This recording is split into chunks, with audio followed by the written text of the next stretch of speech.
आज बरी निर्वाचन मंडल रे मधुसूदनपुर पंचायत रु जनसंपर्क पदयात्रा आरंभ होला। यह समग्र निर्वाचन मंडल 47टा पंचायत आम पदयात्रा करूँ। माननीय मुख्यमंत्री श्री नवीन पट्टनायक लोकाभिमुखी काम घरे घरे लोक पाखे पहुँचेबू, माँ मौसी मान पाखे पहुँचेबू, युवक मान पाखे पहुँचेबू जे नवीन बाबू तांको केते भल पाती।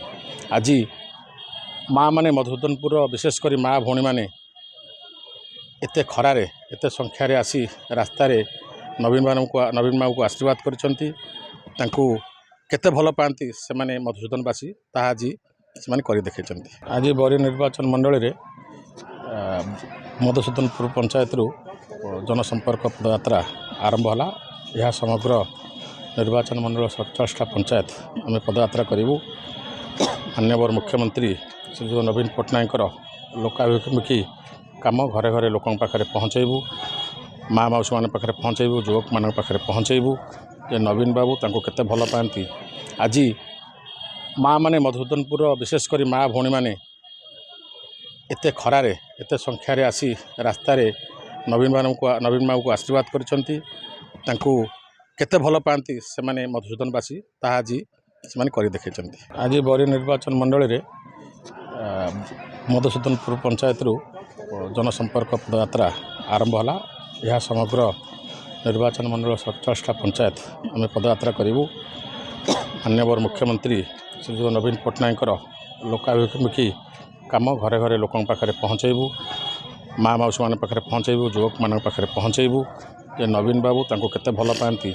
आज माँ माने मधुसूदनपुर विशेषकर माँ भौणी मैंने एत खरार एत संख्यार आसी रास्तार नवीन बाबू को आशीर्वाद करते भल पाती से माने मधुसूदनवासी ता आज से देखे।